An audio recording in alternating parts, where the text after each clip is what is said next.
What are the keys to victory for the Oklahoma Sooners defense? We'll discuss coming up next here on Locked On Sooners.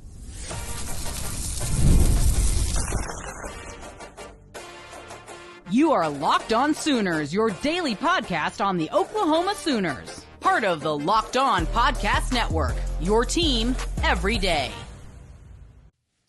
The Oklahoma Sooners defense has been the strength of this team through 3 games. What are you expecting to see out of this unit this weekend, Jay? The most important thing for this unit is that the Tennessee offenses, the way it's said, it's Heupel and Levy, similar offenses. They have little wrinkles and differences with like Lane Kiffin and influences from Mike Leach, etc., so on and so forth.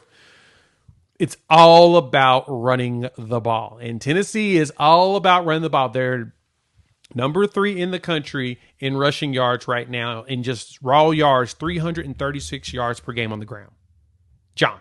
It's really good. 336 yards on the ground with averaging almost 7 yards per carry. They like to run the ball. They have over 1,000 yards rushing this season. They love to run the ball. And since that's the case, our defense is going to have to step up. That's the good thing for us is we've been doing pretty well on the rush defense. You know, Tennessee is one of the better ones. They've only given up like 55 yards per game and roughly 67 total.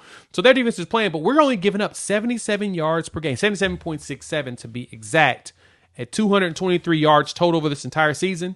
It's pretty darn good. Only giving up about 2 yards per carry. Probably the biggest strength of this team. So, John, if there's anything we have to do is cut that 336 down to about 100. We can do that. Yeah. Might be a game changer.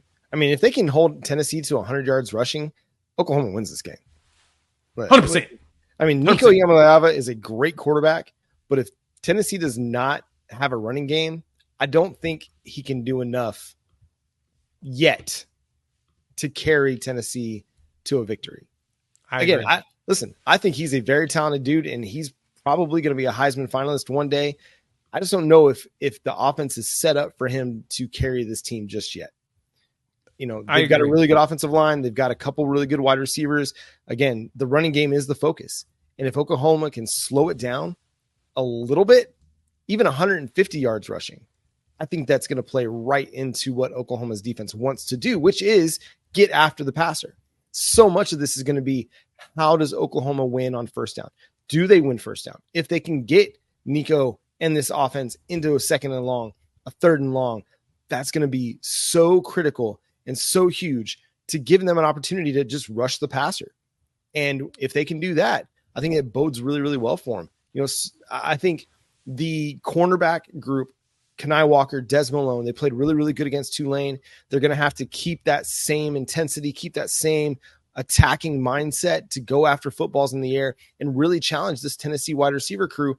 Don't let Nico have any easy completions on the outside. There are going to be some. He's going to hit some, easy completions in zone coverage where he'll get opportunities to allow Squirrel White to catch and run, and Dylan Sampson will catch some out of the backfield and he'll run too.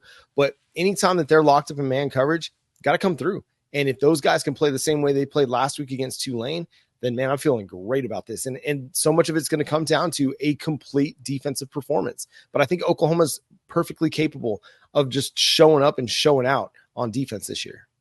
Yeah, and Nico likes those deep digs. He does a really good job of leading his receivers to where he wants them to go. But the thing is about him, and I'm going to say this is absolutely no shade to him. I'm happy we're seeing him now rather than in November. I've said this before to people, and I'm telling you, as he progresses as a quarterback in this game, in Heupel's system, dude's going to be lethal over the next couple of months. He's got 4-game stretch that I feel like is going to really mold him into what he's going to be going forward. You mentioned him as a Heisman candidate. Next season, he will be a Heisman candidate. Mark my words. And I say that because this year, he's not putting up the numbers to be a Heisman candidate at all. Think about it. When they played Iowa and won that game 35-0 in the bowl game, he only threw for 151 yards. The run game is what was dominant. Dylan Sampson was out there eating them, 20 carries, 133 yards. This season, they have more rushing yards than they have passing yards. And Nico has about 698, where they have a total of 909. Look at it in that capacity. they're not using him much, and they don't have to, which is the best part of the offense. Yep. It's full-fledged complementary offense. So for us, Nico is not the problem right now. 6 touchdowns, 2 picks. And his two picks were kind of egregious. They weren't very good passes. Like he lets it sail every once in a while. And the way that we play with our safeties high, Robert Spears-Jr. is going to have an opportunity to get him some more picks. But the thing to keep in mind in this game for this defense, if we bottle up the run game, not shut it down completely, but at least bottle it up to where they're not getting anywhere near 200 yards in this game, they're going to have to start leaning on Nico more. And if they lean on Nico a little bit more, I think our experienced linebacker room and secondary, it's going to give them problems. Yeah, Oklahoma's defensive line has to win. They have to win. I mean, that's where it's going to start for the Sooners. They've got to keep that linebacker crew clean. If they do that, Danny Stutzman, Kobe McKenzie, they'll have a really nice day, defending the run. I like what Oklahoma's got at the defensive tackle position. We're seeing the emergence of R. Mason Thomas. Ethan Downs is as solid of a run defender as you'll find in college football. If they can hold up in the run game, Oklahoma wins. They really do. Like if they can slow down Dylan Sampson, they can slow down this Tennessee Volunteers running game, they're going to win the game because, again, Nico's a really, really good player, but he doesn't want to be sitting in 3rd and long situations against Brent Venables' defense. He just doesn't. Not at all. He doesn't. That's not going to be an enviable position for anybody. At all. You remember the last time that Brent Venables and Josh Heupel battled each other as offensive coordinator and defensive coordinator? Do you remember? A lot of people don't know this. Russell Athletic Bowl. Russell Athletic Bowl. Clemson won that game 40-6. They gave up a total of 275 yards. Oklahoma could only get 275 yards, where Clemson had just under 400 yards, at 387 yards in that game.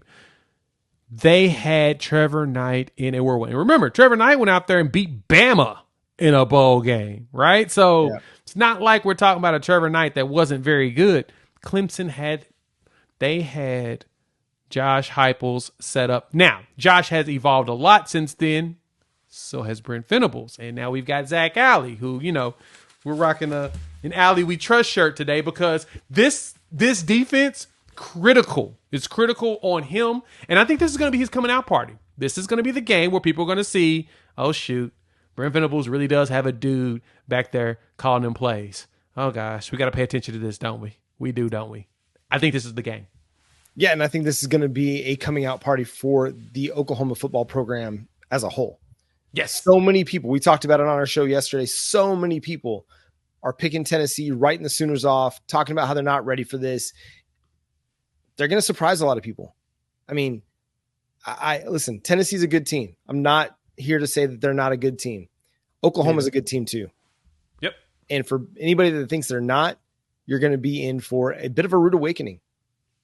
We're going to give you our predictions for this game coming up on Locked On. SEC season is here, Jay. You may not have time to go to Home Field Apparel to get your gear for Tennessee, but there's still plenty of time for Auburn, for the Red River Showdown, for Ole Miss, all these great road trips that Oklahoma is going to go on. You got to go to homefieldapparel.com. Yeah, Home Field Apparel, they're gearing up all the fans, man. They're hooking us up with some cool gear. Like, for example, this coach's jacket that I've got. One of the best out there. Barry Switzer was walking around in it because he used to rock this on the sidelines. These are some of the gears that you can get over at homefieldapparel.com right now. On top of that, they've got their boxes, right? The boxes are with some limited edition, 3 never-before-seen items for your school that you can rock, and they're not going to be available anywhere else. Once those boxes are gone, they are gone forever. And then the platinum boxes get you some VIP stuff, a koozie, a hat on top of it. Plus, you're going to get 20% off in early access on your school's releases for the rest of the year. So you got to jump on that before that box is out. But definitely hit up homefieldapparel.com. They are hooking you all up with some nice gear, and you can use our code Sooners24. Yep, go to Sooner24. Use Sooner24 at homefieldapparel.com to get the best discount on the best vintage apparel at homefieldapparel.com.